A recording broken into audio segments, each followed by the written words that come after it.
190 million pound case में जुर्म साबित, बानी पीटीआई को 14 साल और बुशरा बीबी को 7 साल कैद बामुशक्कत की सजा सुना दी गई। बुशरा बीबी अडियाला जेल से ही गिरफ्तार, बानी को 10 लाख और अहलिया को 5 लाख रुपए जुर्माना। एहतसाब अदालत ने महफूज फैसला सुना दिया। अलकादर यूनिवर्सिटी वाक़ई सरकार जब्त करके वफाकी हुकूमत की तहवील में देने का हुक्म। मलिक रियाज, अली रियाज, फरज शहजादी, शहजाद अकबर और जुल्फी बुखारी समेत दीगर मुल्जिमान इश्तिहारी। अदालत ने दामी वारंट गिरफ्तारी जारी कर रखे हैं।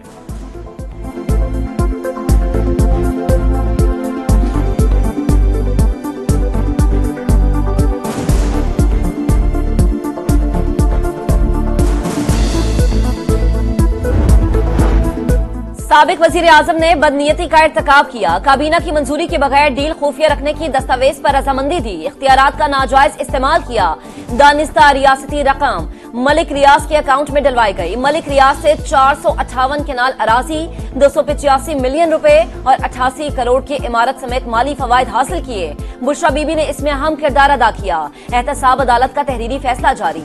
फरहत शहजादी के जरिए 240 केनाल से जायद अराजी ली गई। 53 करोड़ की अदायगी का सबूत फराहम नहीं किया गया। शहजाद अकबर ने मलिक रियाज फैमिली को फायदा देने के लिए रियासती मफाद को नुकसान पहुंचाया। बानी पीटीआई को साबित शुदा बदनीयती का बाखूबी इल्म था।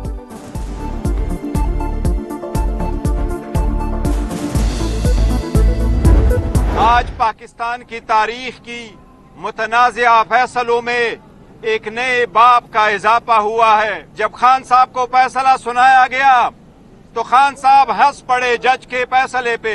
बीबी भी मुस्कुराई फैसला सुन के। With in few days high court में अपील फाइल करेंगे। तहरीक इंसाफ ने फैसला आला अदालत में चैलेंज करने का ऐलान कर दिया। बैरिस्टर गौहर कहते हैं मुतनाज़ फैसलों में एक और का इजाफा हो गया। बानी पीटीआई ने कोई जुर्म किया न जाती फायदा उठाया, ये सियासी इंतकाम का केस है। बानी ने कहा मुज़ाकरात जारी रहेंगे, 7 रोज में कमीशन पर पेशरफ्त नहीं होती तो डायलॉग खत्म हो जाएंगे। इंसाफ का बोलबाला हुआ है। ये बहुत बड़ा फैसला है पाकिस्तान की तारीख का। अपील का हक इनको हासिल है। डे 1 से ओपन एंड शट केस था, करप्शन साबित है। ये सजा जो सुनाई गई है ये बिल्कुल कानून के मुताबिक है। बानी पीटीआई सदर मुमलिकत से रहम की अपील करें। 190 मिलियन पाउंड रेफरेंस मुल्क की तारीख का बड़ा केस है। अरबों रुपए का डाका मारा गया, राह फरार इख्तियार की नहीं जा सकती। हुकूमत का रद्द-ए-अमल। वजीर इत्तलात अता तारड़ कहते हैं आज इंसाफ का बोलबाला हुआ। वजीर कानून आजम नजीर तारड़ बोले गैर कानूनी बाहर जाने वाला पैसा अवाम का होता है। साबिक काबीना ने बंद लिफाफे पर फैसला दिया। सुप्रीम कोर्ट ने केस की रकम सरकारी अकाउंट में जमा कराई। पैसा सुप्रीम कोर्ट के अकाउंट में आया, वहां से कौमी खजाने में गया। सरकार मुनाफा भी कमाती रही, उसमें बानी और बुशरा बीबी का ताल्लुक नहीं था। ऑपोजिशन लीडर उमर अयूब का रद्द-ए-अमल।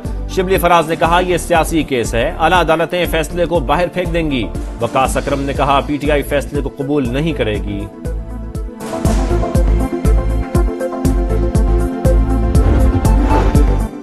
190 मिलियन पाउंड कौम के थे। अदालती फैसला मकाफाते अमल है। चोर चोर के नारे लगाने वाला खुद डाके में मुलव्वस निकला। ख्वाजा आसिफ का कहना है पैसे मलिक रियाज के अकाउंट में डाले गए, रिकवरी के लिए कार्रवाई होनी चाहिए। वफाकी वजीर अहसन इकबाल बोले दूसरों को चोर डाकू कहने वाला सबसे बड़ा चोर निकला। पीटीआई का रद्द-ए-अमल अफसोसनाक है, चोरी की रकम हलाल नहीं हो सकती। इस्लामाबाद में ऑपोजिशन रहनुमाओं का इजलास। शाहिद खाकान अब्बासी का कहना है मुल्क में आइन की बालादस्ती के लिए सियासी जमातों को मुशावरत करना होगी। असद कैसर बोले मुल्क को आजाद अदलिया और आइन की बालादस्ती की जरूरत है। एग्जीक्यूटिव के लिए जुडिशरी को इस्तेमाल किया जा रहा है। मुल्क की बेहतरी के लिए एक एजेंडे पर इकट्ठा होना पड़ेगा।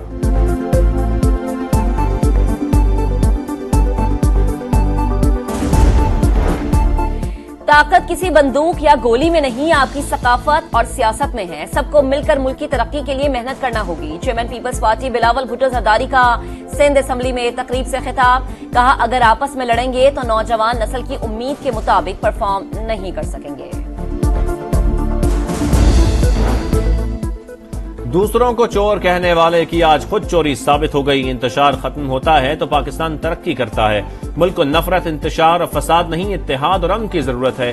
वजीर आला पंजाब मरियम नवाज का उखाड़ा में तकरीब से खिताब। कहा सियासी इख्तिलाफात दलील और तहजीब के साथ होने चाहिए। तलबा को कभी नहीं कहूंगी मुल्क में हमले करो।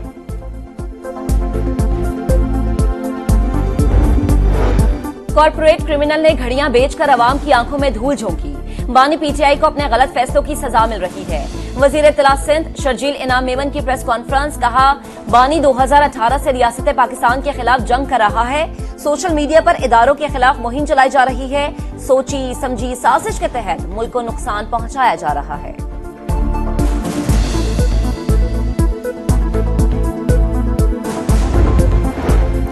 इक्कीसवीं तरमीम के बगैर दहशतगर्दों के खिलाफ मिलिट्री ट्रायल नहीं हो सकता था। पुलिस एहलकार की वर्दी फाड़ना भी जुर्म। यहाँ कोर कमांडर का घर जलाया गया। एक दिन और एक ही वक्त मुख्तलिफ जगहों पर हमले हुए।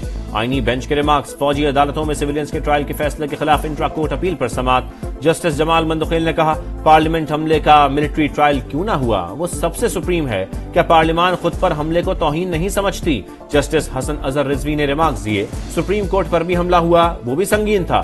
जस्टिस जमाल मंदखिल ने रिमार्क्स दिए। 21वीं तरमीम केस में तय पाया था कि सियासी जमातों का मिलिट्री ट्रायल नहीं होगा। ख्वाजा आरिज बोले, सियासी सरगर्मी की भी हद होती है। रियासती इमलाक को तोड़ना, सिक्योरिटी पर हमलावर होना सियासत नहीं।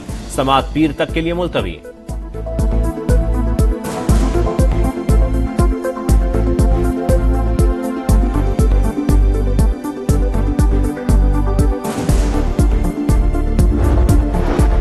चीफ जस्टिस याया अफरीदी की जेर सदारत जुडिशल कमीशन का इजलास। इस्लामाबाद हाई कोर्ट के लिए 2 जजेस की नामजदगी।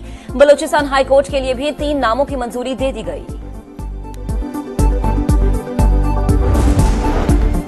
सुहाने मुस्तकबिल के ख्वाब समंदर में बह गए। मराकश में कश्ती डूबने का वाकया। मजीद 44 पाकिस्तानी जाँ बहाक। गुजरात के 12 नौजवान भी शामिल थे। इंसानी स्मगलर्स ने तारकीन वतन को कत्ल करके समंदर में फेंका। जिंदा बच जाने वाले नौजवान का लर्जा खेज इंकशाफ।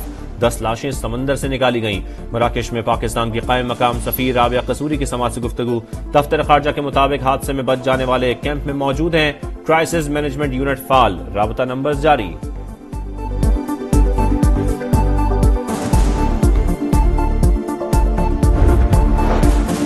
मराकश में तारकीन वतन की कश्ती को हादसा। डस्का के 2 अफराद जिंदा बच गए। इरफान और अरसलान ने इंसानी स्मगलर असगर को स्पेन जाने के लिए 80 लाख रुपए दिए। अहले खाना ने इंदराजी मुकदमे के लिए दरख्वास्त दे दी। FIA के मुलजिम असगर की गिरफ्तारी के लिए छापे। अरसलान की वालिदा का कहना है कि बेटे पर बदतरीन तशद्दुद किया गया। प्यारों को बाहिफाजत वापस लाने का मुतालबा।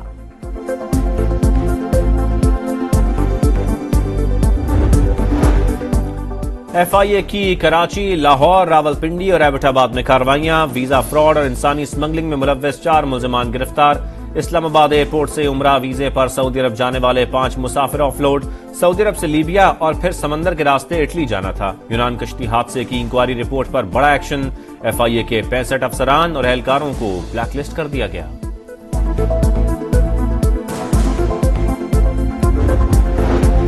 पाकिस्तान के खलाई सफर में अहम संग-ए-मील अबूर। स्पार्को का तैयार करदा पहला इलेक्ट्रो ऑप्टिकल सैटेलाइट चीन के लॉन्च सेंटर से खला में रवाना। ISPR के मुताबिक EV-1 सैटेलाइट फसलों की निगरानी, शहरी तरक्की की मनसूबाबंदी, सैलाब, लैंडस्लाइडिंग और जल्जलों से मुताल्लिक बर वक्त अपडेट फराहम करेगा।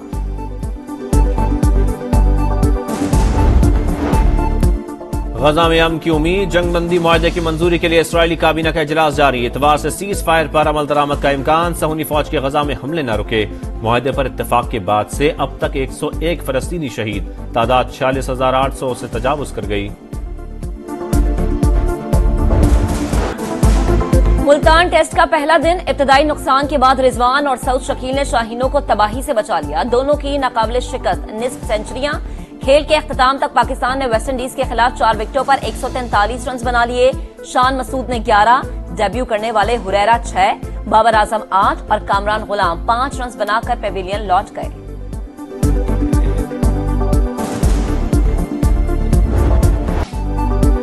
चैंपियंस ट्रॉफी की तैयारी। कदाफी स्टेडियम में ऑस्ट्रेलियाटर्स की LED लाइट्स लगाई जाएंगी। पेविलियन का काम मुकम्मल। ड्रेसिंग रूम की तकमील में 2 से 3 दिन बाकी। नई कुर्सियों की तनसीब और डिजिटल स्क्रीन की तनसीब का काम आखिरी मरहले में दाखिल।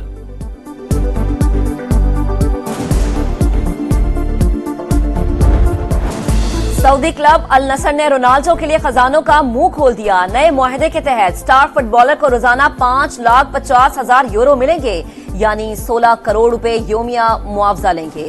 सालाना मुआहदा 183 मिलियन यूरो पर मुश्तमिल होगा।